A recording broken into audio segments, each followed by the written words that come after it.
Happy Saturday, everybody. As I'm here watching my son watch Ryan on YouTube, I'm thinking about a few things. Just read an article about some Cree woman from Manitoba, Canada, who is singing a song against the Pope, basically, because he didn't take his little, basically Catholic yarmulke off when putting on the feather war bonnet that was gifted to him. He's trying to make some kind of amends for what happened to the school children in Canada, which, quite frankly, the Catholic Church has a lot to answer for when it comes to a lot of things, and that's one of them. And so when that Pope got elected, I thought, some of the things initially seemed good. He's a socialist. He's basically he's a leftist in some ways, and I have a good friend who's Latin Mass Catholic who says the guy's a heretic. That's before the recent kind of banning on doing Latin Mass. Okay, so my buddy's definitely not going to be happy about that. I got to chat with him about that. Anyways, this video is not really about that. That's just sort of a little side note. Got me thinking about native things. Got me thinking about a lot of things. So, it got me thinking about non-native things too. So, basically, you got people in Ireland and Scotland and England and other parts of Europe who say, oh, you say you're half Irish? Well, you're not really Irish at all. You're not from Ireland. You were born in the United States. Okay? So here I can say legitimately I'm about 25% Irish as far as ancestry goes. Yeah, buddy. Yeah, you got about 12.5% Irish blood, buddy, because you're half Colombian. Okay? Okay? You're also a citizen of Muskogee Nation. All right? Funny guy. All right, go watch Ryan, okay? This isn't going to be very long, buddy. I'm going to make this video. Go. No. I make this video. No, you want to make this video? Okay. So I'm thinking about... Michael, no, buddy. I can't do this with you. Funny guy. Michael, I know you want the attention, but go. I love that kid. But it's kind of like you have Scots, like from Scotland, who go to the American Scottish Games, and they're like, oh, but I'm a real Scot, okay? My good friend Richard Brown, alias Diarmuid Campbell, of the late Highlander Warriors Reenactment Guild, and a good friend of mine, a mentor, father figure, he's not down with that, and I wasn't really down with that. And I mean, as I get older, I kind of get their point, but now I just thought of something interesting. So, you compare the Porch Creek Indians to the Muskogee Nation of Oklahoma, right? Who are the real Creek Indians? They both are. We both are really Muskogee Indians. The problem is, the Porch Band, for the most part, were kind of hiding in the trees, marrying their cousins, hiding from white men, and then trying to pass themselves off as white men, and intermarrying enough with white people that they can kind of get away with that. So that was happening. Michael, go over there, buddy. No, Michael, go over there.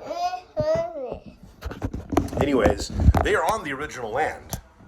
They don't have all the same customs. You look at their festivals, and a lot of them have your, Plains Indian war bonnets, and that's not really the stuff that we wore back in the old days, in the old country. But these are our people that still live in the old country, the old homeland. Well, here's a bit of history, guys. The real Muskogee Nation, I'm not trying to say that, that sounds pretty messed up. Muskogee Nation at large became Creek Nation west of the Mississippi. We got kicked out on the Trail of Tears by President Andrew Jackson and Van Buren. There's a lot of bad blood. Van Buren doesn't get enough credit for what he did. Jackson gets all the credit, but they're both to blame anyways. And they're both Democrats, by the way. I just want to throw that out there. A lot of the bad things that were done against natives were done by Democrats. Look that up if you doubt me. So, but hey, if you can find some Republicans to blame too, find some specifics and let me know. I'll be happy to look into that too, because I'm all about getting everybody.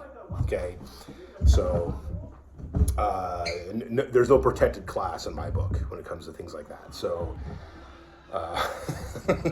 But anyway, so look, the majority, the government, the actual government of Muskogee Nation went to what is now Oklahoma. which at the time was Indian Territory. And we were referred to as, again, Cree Nation west of the Mississippi. Cree Nation east of the Mississippi was pretty much what would eventually, I think it was some stragglers, but mostly it was like what would become the Porch Band of Creek Indians. So, and I got a friend, who I've talked to online for years, and she's not happy about what was happening at Hickory Ground and other things. Michael, here's water. No, it's my water. Okay, hold on, we'll trade waters, okay? Here, go. Go. No, I want a big one. Michael, no, okay, you want the big water? Fine, but leave the little water alone. I'm using it to prop up the phone. It's not. There you go. But I got thinking about some stuff, and because can a nation move? What is a nation? Is it the government? Is it the land? Or is it the people? Is it all the above? Does it have to be all the above to be real? I would say no, it does not. The more important thing that makes a nation, and I know the founding fathers of this great country would agree with me on this, a nation has to do with blood. To be a citizen, you had to be a citizen by blood or by naturalization. That's how you became a citizen. And that's pretty much how most nations have and do function today. But blood was more important than adoption. And, being a citizen was more important than owning a physical piece of land. Okay? So think about this. There's tons of Irish immigrants, and there's definitely a huge Irish American community, if you will, in the United States.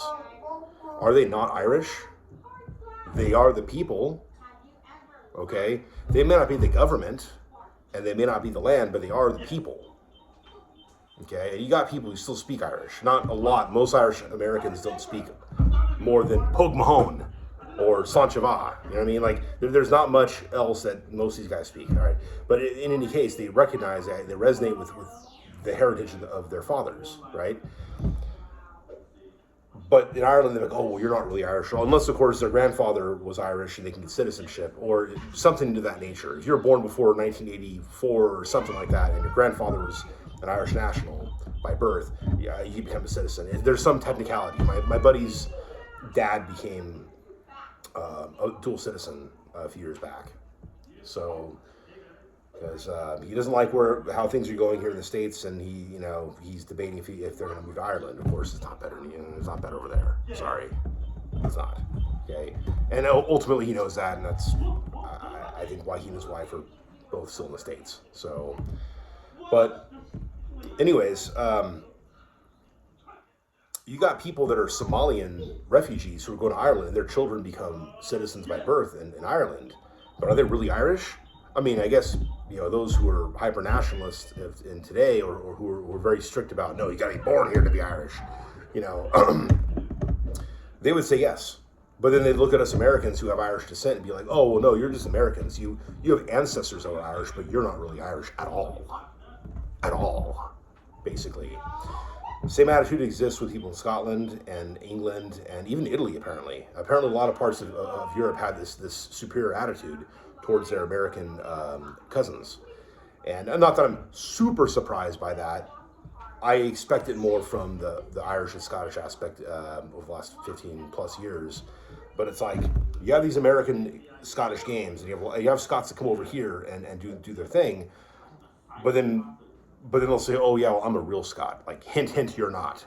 But yet you have these clan societies that are actually affiliated with the chiefs in Scotland who are collecting membership from people and collecting membership dues so they can keep the stuff going.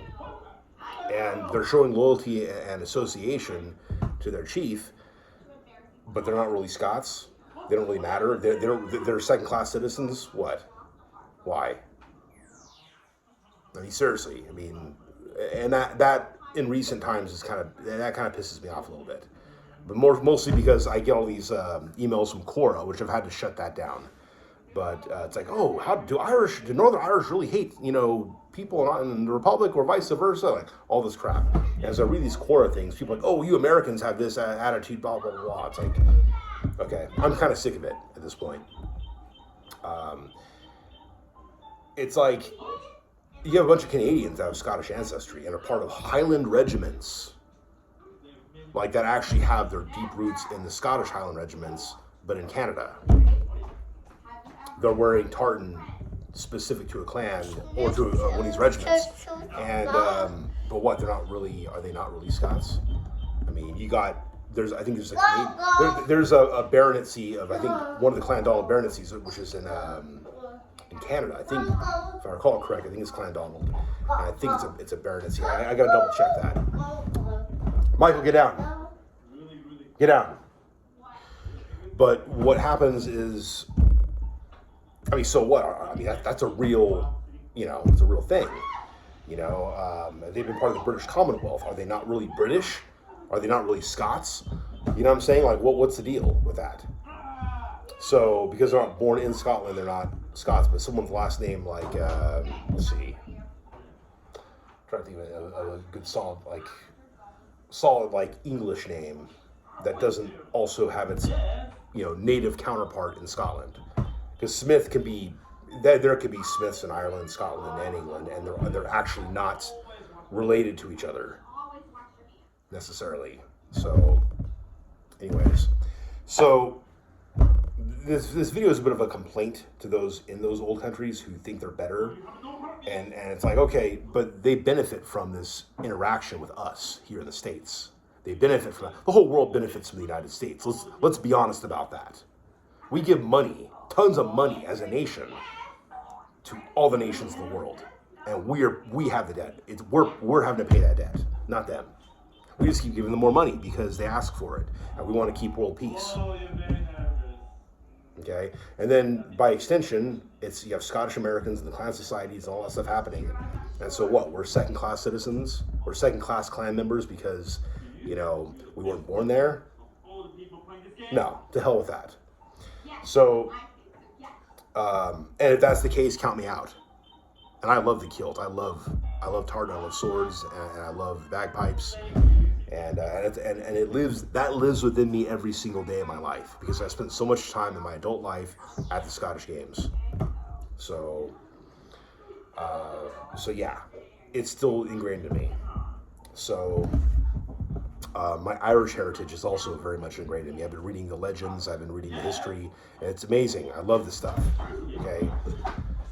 So yeah, Irish and Scots don't always get along because 300 years ago, the plantations, et cetera. So, there's a lot of prior connection between the Highlands of Scotland and Ireland, a lot of cultural connection. They don't want to associate with each other as much now. And then you have this very new idea that the Kingdom of Dalriada never existed. There's no evidence that it existed, therefore it didn't. And that the Scots of Scotland who speak Gaelic somehow maybe didn't come from Ireland, or at least there's no proof that they did. It's like, come on, dude. Of course, it's in all the legends, it's in all the earlier histories, the medieval ones, whether they're authentic or not. But this idea that they came from Ireland originally is very much a thing. So the idea that they wouldn't be is modern revisionist history. So, yeah, buddy. Yeah, I know you're sweaty. I know you've been sweating. Okay, go inside. So my proof. To prove my point that the American clan members are also real clan members. Maybe you don't have Scottish citizenship, nationality, etc. But as far as like affiliation, as far as being like clan members, like for real, especially if you have a last name that's actually the clan name, then it's like by birth you automatically, for sure. Like, and there's Scots in Scotland who say, "Oh no, what's your last name?" And like you have an Irish man with a last name Wallace, and it's like, sorry, you're a Scot. That's the attitude of certain Scots, especially in the Highlands. The clan stuff is really, and that Wallace isn't Scottish. But I mean, it's not Highland Scots; it's Lowland Scots. But case in point, though, it's a Scottish name, and you have Scots in Scotland who's, if you have a Scottish last name, even if you're from Ireland or England or whatever, you're really a Scot because of your last name. I've dealt with that a number of times. It's a real thing. So my last name's not Scottish. I have Scottish lineage on both sides of my family. Even though Ancestry says I'm only 2%, I think a good chunk of that has been mixed in with like British or something like that. It's like, you know, there's Lowland Scots as well, which really genetically are almost the same as Northern English, I think, for the most part. There's been so much interaction in the border region for so long that it's really kind of hard to really, and the waters are kind of muddy at that point. But yeah, I got more than 2% Scottish in my heritage, and again, I know this because I've done. I have cousins on these specific branches of my family that have the same ancestors and the requisite amount of DNA for us to be related in that fashion. So I'm going to default and say we got more than 2% Scottish blood. At least, I mean, I have more than 2% Scottish blood. Originally, it said I had like 39% Irish blood. Now it says I got 28%. It's like, which is it? I mean, some of that Irish blood then became British all of a sudden. So you have to go by documentation as well. You can't just go by whatever ancestry wants you to think, because it says all my Irish blood's on my dad's side, yet my 2 older half-siblings have half the Irish blood that I have. I'm sorry, but that's a bunch of crap. And I know for a fact my mom's got Irish blood on her dad's side. So it's like, anyways, that's kind of neither here nor there. The point is, I do have the heritage, and the more important Creek Nation, I'm sorry to say this to all our Porch Band brothers and sisters, but the real Muskogee government is not the Porch Band. It is the Muskogee Creek Nation of Oklahoma.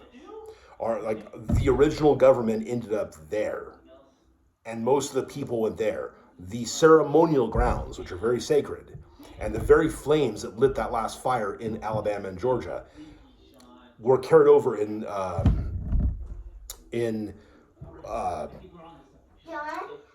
like pots, and they kept feeding the fire on the way to Oklahoma. The fire kept going; it didn't stop burning, and then the ashes got poured in the new ceremonial grounds in Oklahoma, signifying that this is now where the town is at. Tekabachi, Arbika, Asilenabi, which is mine. I'm probably pronouncing it wrong. All these towns, they literally moved location from the original homeland to the new homeland. And that means that the ceremonial grounds, it means the Hickory Ground, the original ceremonial grounds that got desecrated by the Porch Band of Creek Indians. The real Hickory Ground is now in Oklahoma. But the original land, the burial ground, that's still in Alabama. And I'm sorry, but there's been a lot of... There's been members of the Porch Band who are really unhappy about what their government was, their tribal government was doing, really to the bones of the Oklahoma Indians' ancestors. Because how many Porch Band Indians actually have Hickory Ground blood? Well, we know for a fact the ones in Oklahoma do. So, what is the real Muskogee government? It's the Oklahoma Nation. Now, I mean, technically, the Oklahoma Band recognizes the ability to start new tribal towns, i.e. ceremonial grounds, etc. So, but at the same time, that's not what that is. Now, they are really Muskogee Indians over there, and I think maybe there might be a real legitimate ceremonial grounds or two that might have survived. I think they did have some of the medicine traditions still, but in an effort to kind of move into the modern world, they did something that even some of us from Oklahoma did back in the 40s, I guess, is to wear Indian headdresses, like the Plains Indian kind that our ancestors didn't really wear. We didn't. We had kind of more like a turban with a silver band, and maybe a couple ostrich feathers or something. And much that was all pretty much trade goods. That wasn't stuff that we had originally made ourselves. But that I digress. We kind of did our own thing when it came to the fabrics. We kind of wove our own chevron patterns and diamond patterns and whatnot. But a lot of southeastern tribes did that actually. But in any case, yeah, it's. But again, I'm kind of going off subject. The Porch Band are real Creek Indians, but the majority and the actual government of Creek Nation went to Oklahoma. But the Porch Band are still really Muskogee Indians too. We can't say, oh, you're not really Indians. We're not really Muskogee Indians. You're not part of the Muskogee Nation of Oklahoma. Well, they may not be citizens of the Muskogee Nation of Oklahoma, but they are Muskogee Indians. Okay, and there's some really good people among them too. So, but yeah, I mean, so are the Irish Americans not really Irish? Are the Scottish Americans and the Canadian Scots not really Scots? I mean, think about that for a second. I know that in the old country they will pretty much typically say that, but some of them won't. You know, there's no real cookie cutter answer, but it is definitely an important topic to discuss and think about, because it's a bit hypocritical, or it's a bit scammy, if you will, for Scots from Scotland to eat up our money, our funds, and things like that by selling us their goods, but not letting us really be a part of it, if that makes any sense. Now, a lot of them are not like. I mean, here's the thing: there's Highland hospitality. There is real clan affiliation that people interact. But yeah, there is that element where it's like, just remember where you're at. You're in the United States. You want to promote your Scottish music here among Scottish Americans who want to get in touch with their Scottish roots and want to consider themselves Scottish. Let them consider themselves Scottish, because that's, this is a part of their heritage. And it's just as much a part of their heritage as it's a part of your heritage.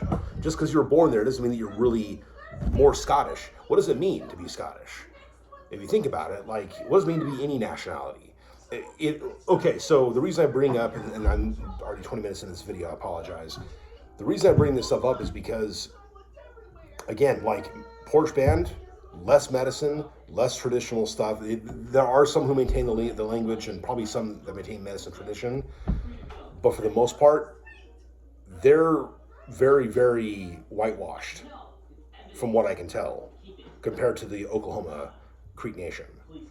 So I would say that as far as culturally, Muskogee Nation of Oklahoma is more Muskogee Indian culturally. Okay, for a lot of reasons. But the Porch Band are still Creek Indians. Okay, I'm not going to say, oh, you're not really Indian, you're not really Creek Indian. I'm not going to do that. Okay, technically, no matter how whitewashed they really are, it doesn't matter. They're still, they're still Creek Indians. But that's the thing. So, like, how much culture was lost in Scotland when, after Culloden happened, after a bunch of Scots were sent over to the colonies as indentured servant slaves, basically. How much of same with the Irish. I mean, a bunch of Irish came over from the potato famine. Did their heritage stop mattering? Of course it didn't. You look at my great-grandmother, I mean, she saw herself as Irish. I mean, all of her grandparents were Irish. But her parents were born here. Well, actually, her mom was born in Canada, but whatever. That was kind of en route to here, as I understand it, if I'm not mistaken. But in any case, my great-grandmother saw herself as Irish and very much Irish Catholic. And her husband, my great-grandfather, considered himself French, even though he wasn't from France. I think like maybe he has a couple grandparents that were from France, but then he had some that had German and Swiss heritage. So it wasn't like he was pure French, but he was probably about half French, maybe a little bit more than half. But he also had some German, but they considered themselves French. So he considered himself French, she considered herself Irish. Both of them were Americans, but both of them had ties to the old country, if you will. So, I mean, yeah, so those are kind of my thoughts. I mean, what do you guys think about that? Obviously, your nationality is determined, generally speaking, by where you're born. But when you're a tribal citizen, your nationality isn't where you're born. Now, you have some Creek Indians who think that you need to be in Creek Nation to really be a Creek citizen or whatever. But it's like, no, that's a bunch of crap. Okay, we're Creek Indians because we're Creek Indians, not because of where we live, not because of who we voted for. Not that anyone's complaining about that so much, but it's like it's not because of where we're born. It has to do with what our heritage is. So I think that because of that important principle, because our nation literally had to move locations. Our ceremonial grounds literally had to move locations and still be the ceremonial grounds and still be the nation. Well, the people are still the people. Okay? I think people in the old countries in Europe need to respect the fact that their cousins here in the States want to be Italian, they want to be Greek, they want to be Irish and Scots and English and French and whatever they are by their heritage. You shouldn't just say, oh, well, you're not really half German. You can't be half German. You can only be German or not. It's like, no, that's stupid. Not that the Germans are doing that. I'm just kind of, that, you know, using a different example. But that type of attitude, I mean, you'll be inclusive of refugees who don't have any of your blood, but then those who do have your blood, you're going to exclude them because they're born in the States. How does that make any sense? What if the United States ceased to exist? Let's just say the country somehow disappeared and the people were still around, but then now the government didn't exist. What do you do with all these people? Let's say China takes over. Do you think China wants us? Do you think China gives a crap about Native Americans or European Americans or anything? No, they want the land. If they came here, they'd want the land. They wouldn't want us here. They'd want us all gone, all of us. Just saying. So where do these people go? I mean, obviously, you know, once again, American Indians would be getting dispossessed of their lands or enslaved and killed. What would happen to all these white people? Would they be able to stay? Where would they go? Think about that for a second. So, I mean, if you have Irish heritage, would you not want to go to Ireland? You might have some cousins who live there. I mean, you have to apply for citizenship, I guess, as a second-class citizen, so to speak, because unlike these Somalian refugees who now have full citizenship, you'd have to, you know, gain your citizenship, you know, by getting naturalized into your own ancestral homeland. It's funny, but it's just how it is. I get it's a complex issue. I mean, if I had to choose between being an Irish citizen or being an American citizen, I'm going to choose being an American citizen. If they try to force me between being a Creek Nation citizen and an American citizen, they really try to push that, which they have no right to do, I would go with Creek Nation because these are my people. I love America too. I'm very, very patriotic. I'm very conservative. I'm very religious. But you don't mess with my people again. Okay, don't do that. Okay, we were here first. All right, and we have a right to continue being here and still have a tribal government. But like I mentioned in a previous video, sovereignty is kind of it's not really sovereignty. It's kind of an illusion. Okay. Just like Russia has fake freedom, we have fake sovereignty. Do we really want full sovereignty? Again, I mentioned that in that video. You know, I don't think we're totally ready to have that yet. We don't have our own currency, our own petrodollar, our own Federal Reserve, our own Fort Knox is what I mean to say. Okay. But these other countries in Europe and where else, they all have their own version of that to an extent. Yeah, so I don't know. That's I can go on about this for a while. We're already 28, almost 29 minutes into this. I want to know what your guys' thoughts are because I care about these issues. I care about what it means to be a citizen. What it means, what exactly is a nationality? What exactly is a nation? I've discussed this with my good buddy who's Irish Catholic, whose dad's a citizen of Ireland. We've had good discussions about this. What a nation actually is. It has to do with the word nature, and nature has to do with blood, not so much adoption, you know, and not just a paper trail. I mean, paper trail obviously matters. I mean, proving your citizenship, you know, your ancestry is going to be a thing, but. Hey, if your dad's a citizen and he's your long lost dad, do a paternity test. You know, even if he was never recognized on paper as your father, you create a new paper trail because of the scientific data that proves he's actually your dad. So, or your mom that abandoned you is actually your mom. That happens too, believe it or not. So, anyways, I can go off on a rant. I need to watch my kid here, but. Let me know what you guys think. What do you think it means to be a citizen, or what do you think a nation actually is? I think it has to do with blood. And I know the Founding Fathers agreed with that. Naturalization could happen. I'm going to say this one thing. I know that those watching regarding the Freedman issue, sorry, I'm stuttering, will look at it as a legal issue. Oh, we're legally a citizen. The problem is, like, again, like, getting back to the 1866 treaty, that it was the federal government saying that according to our laws, the freedmen were becoming citizens of Creek Nation. That wasn't what we were doing before the Civil War. So that's a lie. Okay, that part of the treaty is actually a lie. So,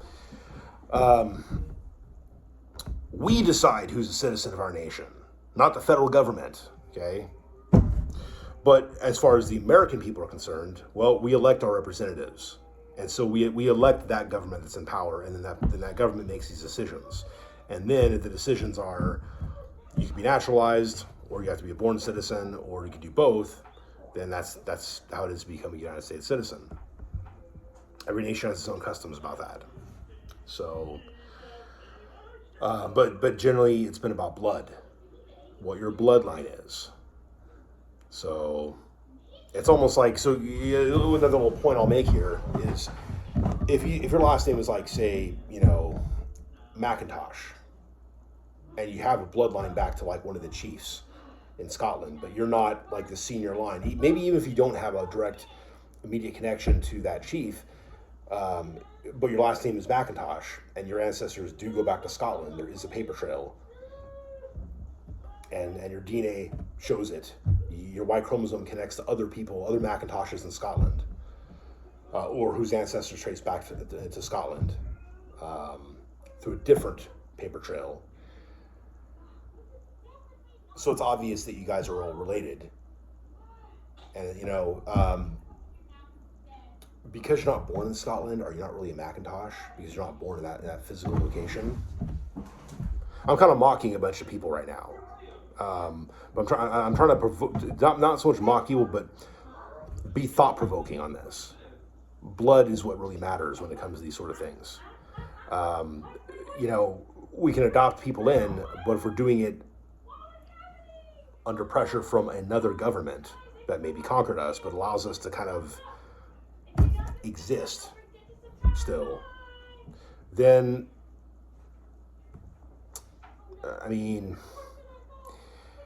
how legit are those laws? Now, if we say, no, we have full sovereignty, we make our own laws according to our own authority as a totally sovereign nation that's not subject to Congress, not subject to the United Nations.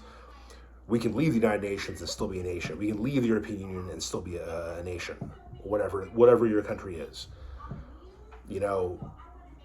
Then if you say we're going to have naturalization as a part of our system of becoming a citizen of, like, let's just say, I don't know, the Czech Republic or whatever, no, let's just say Italy. Czech Republic's been kind of, there's a lot of weird history there, but let's just say Italy.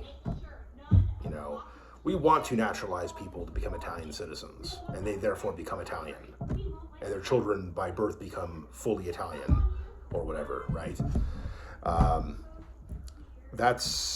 had no Italian ancestry. I've got no dog in that game. So, anyways, but let's just say out of their case. So then they can do that.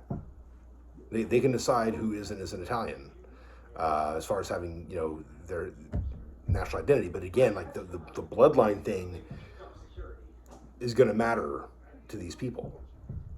It should matter to these people. So it's kind of like if your parents are American citizens and you're born in Canada or somewhere else, well, because your parents are U.S. citizens, you can become a U.S. citizen. Typically, you just become a U.S. citizen. They would just apply and say, yeah, well, we're Americans and we happen to be in a foreign country when this happens. Especially with diplomats, that happens all the time, where the kid automatically becomes a citizen, like a full natural born U.S. citizen, if you will, under the old meaning. They accept them as that because their parents were on a diplomatic mission. for the government when the kid was born in that foreign country. So, anyways, there's a lot of different things to think about. So, yeah, what is a nation?